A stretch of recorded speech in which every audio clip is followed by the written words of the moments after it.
ત્યારે હું સુરતની અંદર પહોંચી ગયો છું Gopinath status.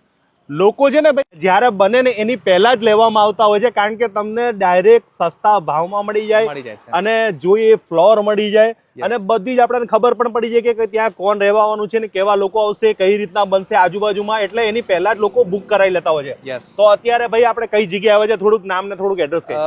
Kamleshbhai, welcome to Surat.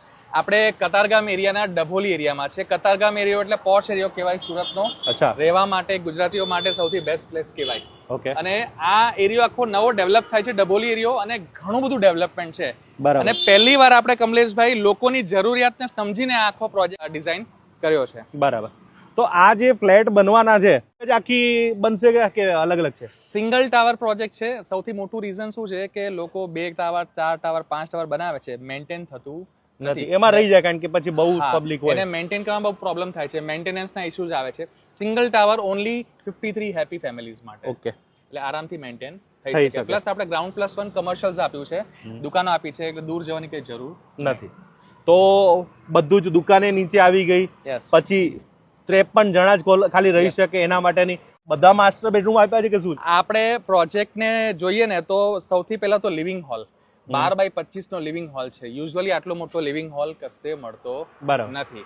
3 bedroom છે, 2 માસ્ટર બેડરૂમ છે. ત્રીજા બેડરૂમને પણ માસ્ટર બેડરૂમમાં કન્વર્ટ કરવો હોય તો બધા જ માસ્ટર બેડરૂમ કન્વર્ટ થઈ જશે. પ્લસ બધા જ બેડરૂમમાં આપણે ફ્લાવર બેડ બાલ્કની આપી છે, અને મેઇન બાલ્કની જે છે એ 6x6 ની સ્ક્વેર મોટી બાલ્કની આપી છે. બીજી વાત કરીએ ખાસિયતની તો 4 બાજુ ખુલ્લું છે. ઓકે કમલેશભાઈ, અંધારિયા નહીં, કોઈ પણ નહીં. એનું કારણ છે 2 તો રોડ કોર્નર છે, આપણો મેઇન રોડ છે, આની પર તો કઈ બનવાનું જ નથી. આ બાજુ કઈ નથી બનવાનું.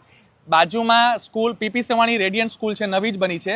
એનું ઓપન સ્પેસ એરિયા છે, એટલે ત્યાં કઈ બનવાનું નથી, ભવિષ્યમાં નહીં બને. પછી આ બાજુ કઈ નહીં બને, આ બાજુ પણ રોડ છે, આ બાજુ મેઇન રોડ છે, અને આ બિલ્ડિંગ ની બાજુમાં આપણે 60 ફીટનો ગેપ છે 2 બિલ્ડિંગ વચ્ચે, એટલે હવા ઉજાસ રહેશે, ફુલ્લી હવા ઉજાસ રહેશે. અત્યારે લોકો છે ને ભાઈ ખરેખર બેંકમાં રાખવાનું પસંદ નહીં કરતા, અથવા બીજે ઘરમાં પૈસા રાખવાનું પસંદ નહીં કરતા.